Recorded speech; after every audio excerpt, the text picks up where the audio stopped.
Good evening, and welcome to Berkeley Electric Cooperative's annual meeting. Thank you for joining us. I'm Micah Ponce, Communications and Media Specialist at Berkeley Electric. If you were one of the thousands who voted at one of our 4 drive-through locations over the past 2 weeks, thank you. Your participation in the governance of the cooperative is greatly appreciated. We will open the meeting with an invocation by Natalia Jordan. Good evening. My name is Natalia Jordan, and I go to Stratford High School. Please join me in a short prayer. Dear Heavenly Father, we thank you for Berkeley Electric Cooperative. We are grateful for their trustees, CEO, employees, and members. Please continue to lead, guide, and protect them and their families. May they always uphold the 7 principles that are so important to the cooperative. Please bless their efforts in serving our community, supporting educators, and encouraging the youth. Thank you for letting us come together for another successful annual meeting. For all these blessings and more, we give you thanks. Amen. Thank you, Natalia. If you are able, please stand with us as the students at St. James Santee Elementary School lead us in the Pledge of Allegiance. I pledge allegiance to the flag of the United States of America and to the republic for which it stands, one nation, under God, indivisible, with liberty and justice for all. And now, please continue standing for the playing of our national anthem by the Berkeley High School Wind Symphony.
Again, thank you for joining us for the business portion of Berkeley Electric's annual meeting.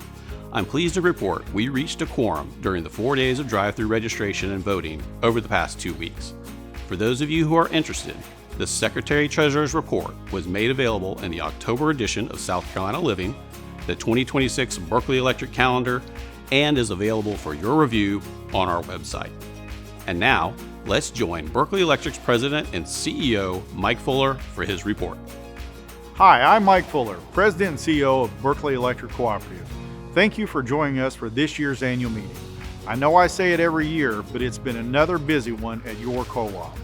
Berkeley Electric continues to grow as more people and businesses move to the Low Country. The employees at your co-op also continue to work hard to serve all our members in the best of our abilities. I'd like to introduce you to a few of our employees so you can learn more about some of our big projects that we've been working on this year. So Libby and Tony, thanks so much for taking time out of your schedule to talk a little bit about what's going on at BEC. Thanks for having us, Mike. One of the things that I thought was a really interesting development that members might like to learn more about are some of the leadership changes that we had at the co-op. First up, we had some cross-training that ended up in a permanent switch for a couple of our department heads, member services, and IT. Can you tell us what led up to that? Right. About a year and a half, 2 years ago, we started doing that with some other employees, and knowing that we're always better when we're working as a team, and understanding the other's perspective has always been a benefit to the co-op. And we had done that in some other departments, but we took that to the VP level this time, and we're still not done.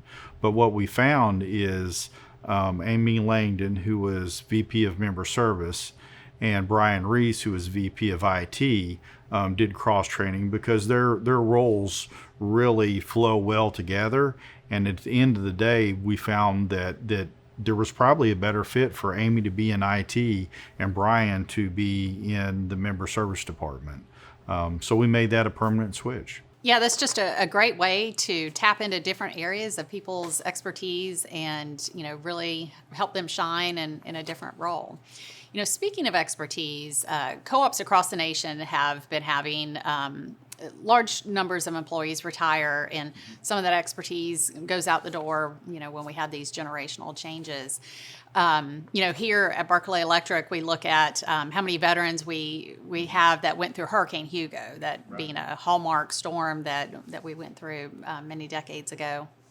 And to start 2025, we had 3 employees who were here when Hugo hit.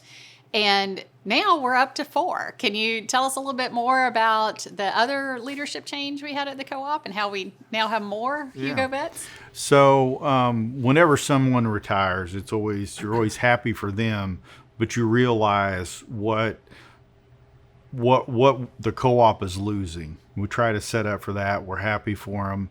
But we were very, very fortunate to bring back in Tony Simmons. Tony was one of those that's been a long-time employee, stepped away for a little bit, twisted his arm maybe a little to come back into the family. Not that he ever left, but maybe a little bit different seat. And we couldn't be more thrilled to have Tony come back in as VP of Strategy and Risk Management. So couldn't be happier to have Tony back as a full-time employee. I couldn't be happier to be back. It's been when I retired, there was a need for my family that they required more time. And so I was able to step away momentarily to spend time with my parents. And shortly thereafter, given the opportunity to come back and work on a special project, I was switching and tagging. And then now the opportunity to come back full time. And so it's really a very humbling experience, but it's very exciting. Now I have the beautiful opportunity to work across all departments and make sure all departments is working towards our strategies and goals. Right. Well, we're thrilled to have you back, and very, very confident this will make us stronger as an organization. Seems like you never left and just kept marching on, and 40 plus years of experience is incredible, and we appreciate your service to the co-op and look forward to another 20 or 30 years. Absolutely. I'm not putting a time frame on this, Mike. I've had the opportunity to retire, so I've checked that off my bucket list. Now it's time to go to work. All right. As long as you stay till after I retire. Okay. I'm good. Okay. So that's a few years. So yes. Okay. Thank you, Tony and Libby. And now we're off to IT to learn about new technology with Don Pasco. All right, Don, thanks so much for taking time to talk a little bit about the IT department here at Berkeley and the latest developments in technology. Give us a feel for something that we hear a lot about, and that's artificial intelligence or AI, and how the co-op, how we're using AI to benefit our members. Yeah, so one of the tools that we've recently partnered with is called Bidgely.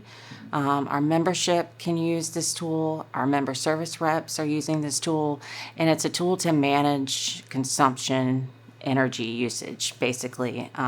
They log into our Smart Hub application. Basically what it does is it has an algorithm or a breakdown of known kWh usage, and it's able to be monitored. So before, if you think about a box, a mystery box, we were able to tell our membership, this is the consumption that you used for the month.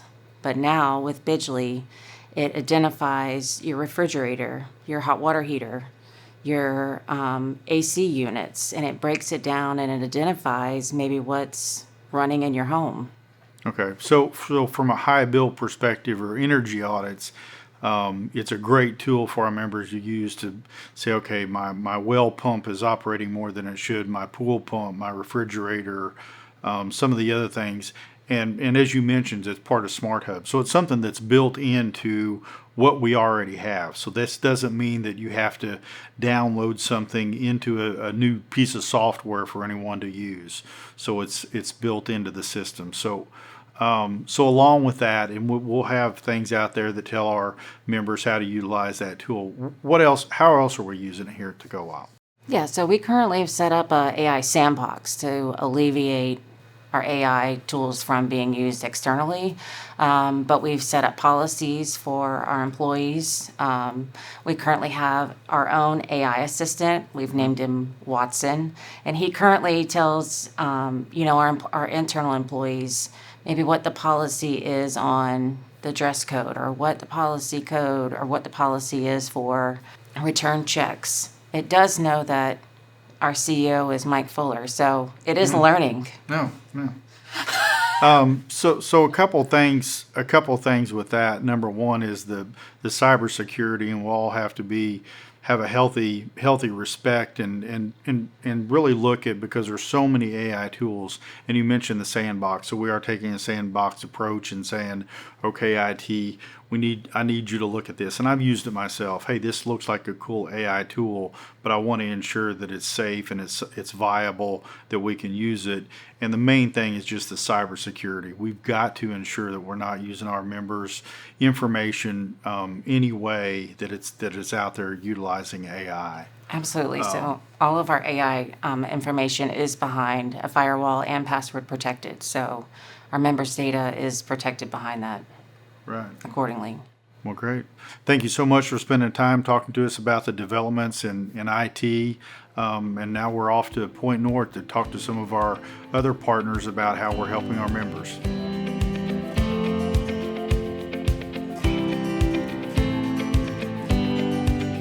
Thank you so much for joining us here today at Point North Church and Home of Hope Repairs. This is one of the programs that Berkeley Electric has with some of our community partners, and we're so happy to meet and talk through the program and what it means to our community. So this is the energy efficiency program that we've been able to help our members with. So Eddie, can you tell us a little bit about that?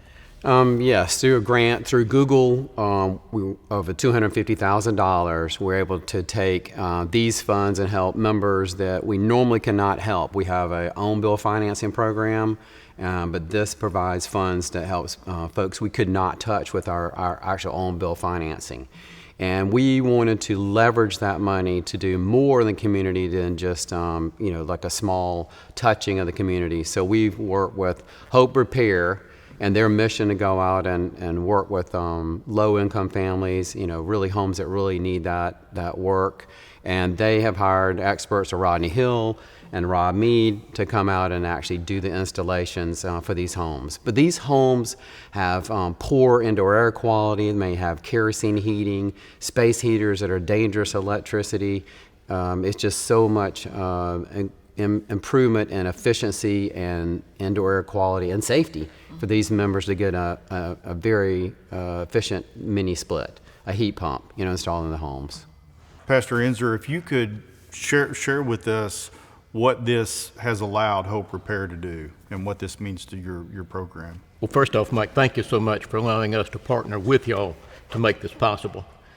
One of the biggest frustrations that we have had since we started Hope Repair now 16 years ago is that we saw so many people in Berkeley County, for instance, that were unable to even be able to heat or cool their home. Now, through this program, we're able to install the mini splits to get them the indoor air quality, to drop their power bill. So this provides an opportunity to really, really change the quality of life for people in this county. And so we will be forever thankful to Google and to the co-op for what y'all have allowed us to do. Right, and as mentioned earlier, this is a true partnership, and this is a great example of how we're coming together to help those that need the help. And part of the program that we couldn't do this out was a couple experts we have with us here, Rob and Rodney, to talk a little bit about what you're seeing, the energy efficiency savings, and just how the program works and maybe your role in that. Well, first and foremost, it's what we're looking to do is lower utility costs. So by installing these high-efficiency mini splits, we're able to lower their power bills significantly. We go into customers' homes and we see 5, 6 window units hanging out of the windows, or kerosene heaters or electric space heaters, and the folks just can't afford to pay for the bill, but that's their only option. Right. Yeah, and it's often we walk into some of these homes and there's individuals that live there with chronic illnesses. And with the poor air quality doesn't help that. They usually worsen in their situation as far as their health. And we talk about we all play a role, but this really wouldn't be possible without the assistance and the funding from Google. So thank you so much for what you do and the impact you're making on our community. Tell us a little bit about the thought behind that and why Berkeley Electric? Right. Why did you choose us in Monk's Corner in Berkeley County to implement this program?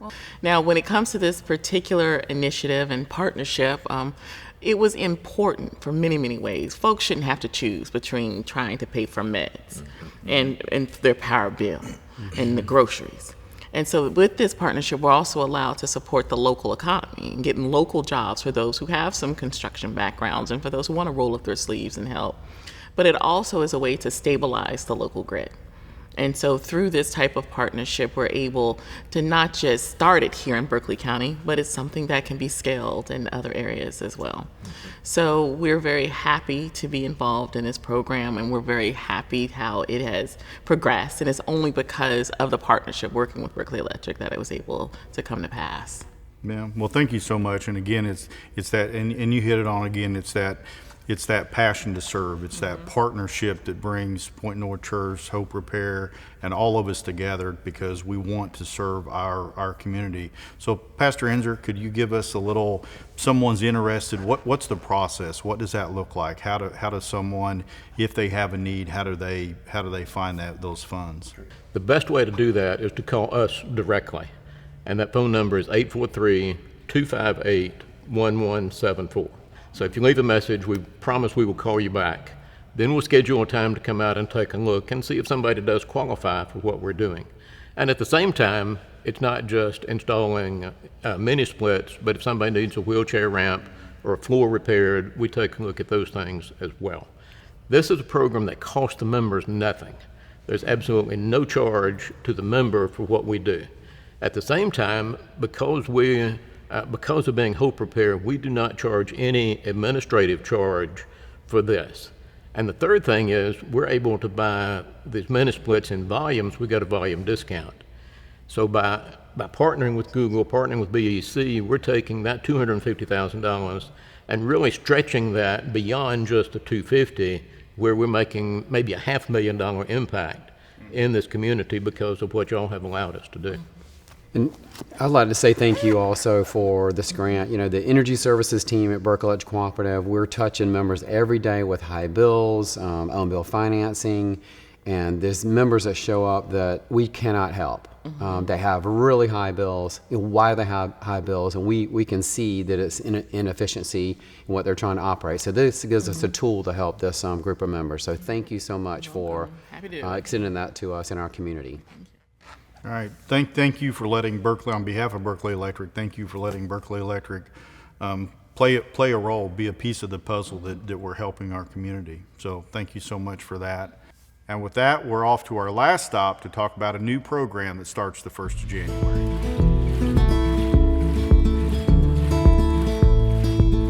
All right, Adam, thanks for joining me here today to talk about right-of-way and right-of-way maintenance. And I know you know as well as anybody in the organization what it takes to maintain our right-of-way system. And it is, and you know this too, it is one of the most expensive, and I'll call it an investment in our system. It's an expense, but the value of what maintaining our system means to our members, to our organization, to the cooperative is immeasurable. So talk a little bit about what is right-of-way maintenance and what does that mean? Right. And it's like you said, it's a great point of, it is one of the most costly things we do here at the co-op. And like everything else we do, in operations, and I think through the company, is about safety and reliability to our system. And this is a huge component of doing that in this program that we call vegetation management. And we're getting branches, we're getting trees that it cause interferences with our line. We're removing those. We've got a beautiful landscape here in the Low Country, and we like our landscapes. And I know sometimes, some things that we do, maybe not the most sightly thing ever, but it's necessary. Maintaining our right-of-way system, 6,400 miles, takes a lot of time, takes a lot of investment in that. So knowing with maintaining that much line, that much of our system, understand we've got another program coming out the first of the year. Could you maybe touch base on that? Yeah, so as you mentioned, we have been mainly focused on our overhead lines, but like you said, now we've transitioned over the last 7-8 years to increasing our underground miles. And so we've not had any, formally maintenance program there. So beginning in January, we are going to pick up and start doing our, maintaining our right-of-way easements around our underground equipment. And for instance, like a transformer. So we'll go there, and so our distances around that, what we're going to clear is, so for instance, on the opening door of a transformer, it will be 10 foot, and that's typically where you're going to find our linemen working those at energized equipment. And then around the other sides of it, we're going to do a 4 foot around the other sides. And so again, we go back to everything that we do, what we said before about overhead trimming and keeping the trees away from the line. Same thing with this. It's all about safety and reliability. It's safety for our line crews, whether it be during normal maintenance activity, after hours, storm time, just giving them adequate room to be able to get in there and work in this equipment without having to fight, brush and trees and stuff like that. So, during restoration times, not only is it important for them to get in there and safely work, but also for that to be out of the way, we can do restoration, we'll make that quicker. Right. And one of the things, and you mentioned it, is how much underground conductor we have. And we now have, and I think it's worth restating, is we have more underground than we do overhead. So we may be a little bit different than some of our peers, but it's part of living in the Low Country. From a resiliency, storm hardening, that was intentional. We've been working on that for years, but along with that comes maintaining those facilities. So traditionally it may be maintaining the overhead, but maintaining the underground is just as important. So thank you to you and everybody that helps to maintain our 6,400 miles of line across our system. And with that concludes my report. Back to you, Micah. Thanks, Mike. We've reached the portion of the business session where we address unfinished business. Having none, we will move on. If you would like to submit new business for consideration, please use our website's live chat function or send a message through the option listed on our website's annual meeting page. Comments will be accepted until the close of business on Wednesday, December 31st, 2025. Each year, 3 of the 9 board positions are elected on a rotating basis, with members being given the opportunity to submit a petition to run for one of the eligible seats. This year, board seats for Districts 2, 5, and 8 were up for election. Please see our website for the election results. And with that, we have concluded the business session of our meeting. We stand adjourned. Thank you for participating in this very important process of being a member owner of your electric cooperative. All members who registered and voted at our drive-through events will see a $30 credit on your next billing cycle. When you voted, you were also automatically entered to win one of our door prizes, including the grand prize, a 2012 Chrysler 300. The winners of the door prizes will be announced on our website by 8 a.m. Friday and contacted directly. The election results will also be posted. Go to berkeleyelectric.coop or check our social media accounts for more information. We will also contact the members who won a prize so they can arrange to pick up their gifts. Thank you for joining us, and good night.